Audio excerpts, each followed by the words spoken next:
Le titre de ce livre, c'est Les mensonges sur la dîme. Il est écrit par le bien-aimé frère Roach Richard.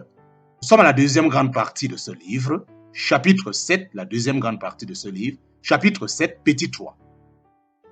Si le lieu que l'Éternel ton Dieu aura choisi pour y mettre son nom est loin de toi, alors tu tueras de ton gros et menu bétail que l'Éternel ton Dieu t'aura donné, comme je te l'ai commandé, et tu en mangeras en quelques villes que tu demeures, selon tous les désirs de ton âme. Même tu en mangeras comme l'on mange du thym et du sel. Celui qui sera souillé et celui qui sera net en pourront manger. Seulement, garde-toi de manger du sang, car le sang est l'âme, et tu ne mangeras point l'âme avec la chair. Tu n'en mangeras donc point, mais tu la répandras sur la terre comme de l'eau, et tu n'en mangeras point, afin que tu prospères, toi et tes enfants, après toi, quand tu auras fait ce que l'Éternel approuve et trouve droit. Mais tu prendras les choses que tu auras consacrées, qui seront par devers toi, et ce que tu auras voué, et tu viendras au lieu que l'Éternel aura choisi, et tu offriras tes holocaustes, leur chair et leur sang sur l'autel de l'Éternel, ton Dieu. Mais le sang de tes autres sacrifices sera répandu vers l'autel de l'Éternel, ton Dieu, et tu en mangeras la chair. En parenthèse, Deutéronome chapitre 12, versets 11 à 27. Compréhension fondamentale de la loi de la dîme telle qu'elle fut donnée à Moïse. Compréhension fondamentale de la loi de la dîme telle qu'elle fut donnée à Moïse. Souvenez-vous que nous cherchons de l'argent. Il est important que nous saisissons bien les fonctions de l'argent, des dîmes, des sacrifices et des offrandes volontaires qui affluaient au temple. Il y avait 4 fonctions de base au sein du temple, ayant rapport aux dîmes, aux sacrifices, aux offrandes et à l'argent. Et vous apporterez là vos holocaustes, vos sacrifices, vos dîmes et l'ablation élevée de vos mains, vos vœux, vos offrandes volontaires et les premiers-nés de votre gros et de votre menu bétail. En parenthèse, Deutéronome chapitre 12, verset 6. Premièrement, il y avait une offrande, un vœu, c'est-à-dire une offrande volontaire, ce qui signifie que vous pouviez l'offrir en toute liberté ou pas du tout. Une offrande volontaire était bel et bien le produit de votre propre volonté. Réfléchissez-y.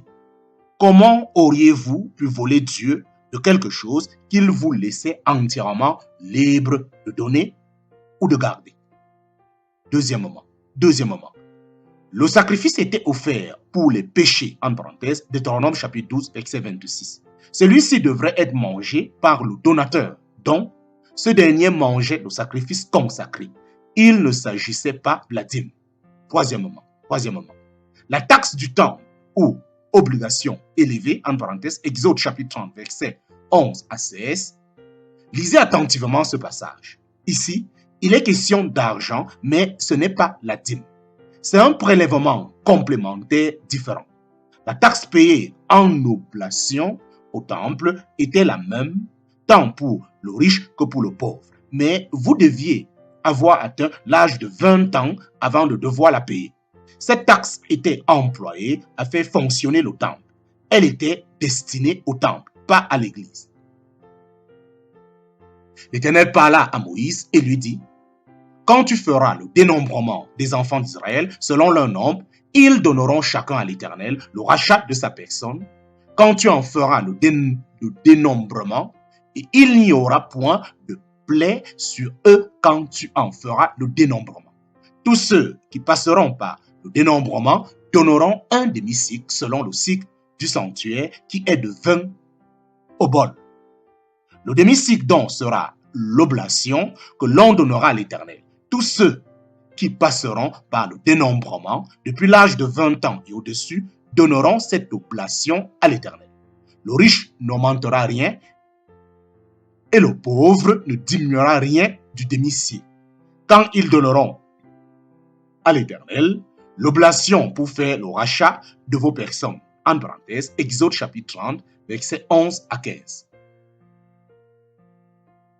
Voilà qui s'avère une surprise pour la majorité des chrétiens qui ne saisissent pas que le temple de Jérusalem ne tirait pas le gros de ses revenus d'opération des dîmes que les Israélites donnaient sur le produit de leurs fermes et de leur bétail. Cette autre loi que Dieu avait commandée à Moïse et au peuple fournit d'énormes quantités d'argent pour les opérations du temple lorsque les gens du peuple se montraient fidèles dans leur observance de la loi de l'ancienne alliance. L'Éternel légiféra donc, à savoir que le temple devrait être sur une bonne mesure, financé par le don d'un demi-cycle de la part de chaque mâle d'Israël. On devait donner ce demi-cycle chaque année et l'envoyer au trésor du temple, peu importe où vivait l'Israélite dans le monde. Examinons plus attentivement ce moyen de financement du temple tel qu'il devait encore exister à l'époque de Jésus-Christ lorsque le temple d'Hérode était pleinement en opération. Le temple était responsable de l'apport à Jérusalem d'énormes quantités de monnaie et d'autres contributions de la part des Juifs et même des gentils de par le monde romain et parthe.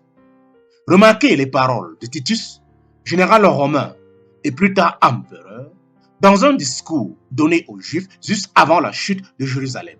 Il attira l'attention sur les richesses des Juifs de l'époque et sur l'aide des Romains pour sécuriser ces richesses. Nous, en parenthèse, les Romains, nous avons donné la permission de ramasser ce tribut payé à Dieu, en parenthèse, la taxe du temple, ainsi que les autres cadeaux qui lui sont voués, et nous n'avons pas appelé à rendre compte ceux qui apportaient ces donations, ni ne les avons interdites jusqu'à ce qu'à la longue, vous deveniez plus riches que nous-mêmes, même lorsque vous étiez nos ennemis. En parenthèse, Joseph Guerre. Page 7, 6 et 2. Ce tribut était le paiement du demi-cycle pour l'entretien du temple et que chaque mâle juif à partir de l'âge de 20 ans et au-delà devait payer chaque année. Cet argent était collecté à partir de différents points dans tout l'Empire romain et convoyé à plusieurs reprises et sous la garde des soldats romains eux-mêmes vers le trésor du temple à Jérusalem. Ce tribut seul, en parenthèse, à part toutes les autres offrandes d'argent, d'animaux, etc., amenées au temple, constituait un prodigieux montant d'argent chaque année. Essayons de comprendre ce que cela représentait en dollars canadiens du 21e siècle. La pièce que l'apôtre Pierre retira du poisson qu'il avait pris avait une valeur d'un cycle, en parenthèse, appelé stater en grec. Cela paya le tribut annuel de Jésus et de Pierre, en parenthèse, Matthieu chapitre 17, verset 27. Un stater égalait 4 drachmes, lesquels valaient un peu moins que le denier romain.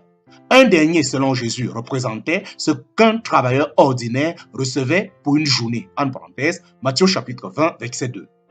Donc, un demi-cycle était égal à 2 jours de travail.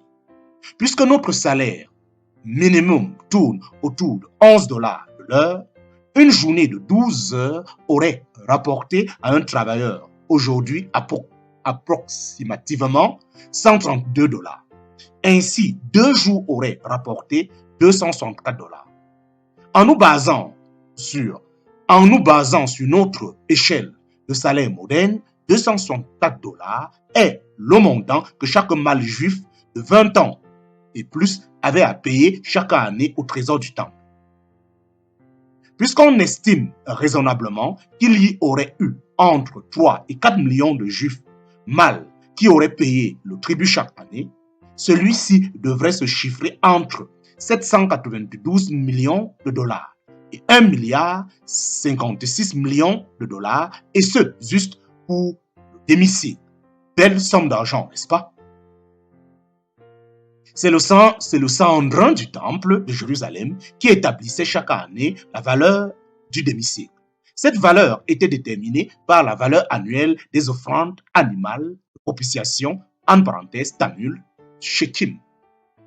Si la valeur des animaux d'offrande propitiatoire grimpait à cause d'une pénurie, Le Sanhedrin avait alors besoin de plus de devises courantes pour égaler le montant des cycles du temple. La valeur standard était établie par les autorités du temple pour que Dieu ait le même montant donné au trésor chaque année, peu importe la valeur du système monétaire, en parenthèse, qu'il soit haussé ou abaissé. Quel que soit le cas, il y avait une grande quantité d'argent arrivant à Jérusalem chaque année et cela contribuait à rendre l'économie de la Judée et de Jérusalem très prospère. Cependant, cette richesse prit fin lors de la destruction de Jérusalem en l'an 70 après Jésus-Christ. Une fois le temple détruit, 40 ans environ après Jésus-Christ, les Juifs n'avaient plus à payer la dîme pour son entretien. Toutefois, les Romains exigeaient que les Juifs continuaient à leur payer le demi-sicle qui se rendit cette fois au trésor romain jusqu'à son abrogation vers l'an 429 après Jésus-Christ. Quatrièmement, nous avons vu précédemment que Dieu avait ordonné que la dîme des produits agricoles et du bétail soit donnée aux Lévites, en parenthèse, Nombres chapitre 18, versets 21 à 24, et qu'il existait également une dîme de la dîme prélevée chez les Lévites eux-mêmes, en parenthèse, Néhémie chapitre 10, verset 38. Certaines années, la dîme était partagée avec le peuple afin de célébrer les fêtes de l'Éternel, en parenthèse, Deutéronome chapitre 12, versets 11 à 27. Les pasteurs de vos églises vous ont-ils déjà dit qu'il vous fallait manger vos dîmes? Si nous n'ajoutons ni ne retranchons rien du chapitre 12 de Deutéronome, nous voyons que ce que le Père désirait de ses enfants, c'était d'avoir communion avec eux. Il voulait que ses enfants reconnaissent qu'il est la source suprême de toutes les substances de leur vie. L'incapacité des enfants d'Israël à saisir ce principe fondamental fut la principale raison pour laquelle ils furent amenés à errer dans le désert pendant 40 ans. Nous voyons que la dîme devait se traduire par des actions de grâce offertes au Père, au travers d'une relation et d'une communion vécue avec lui. Il n'est pas question d'argent.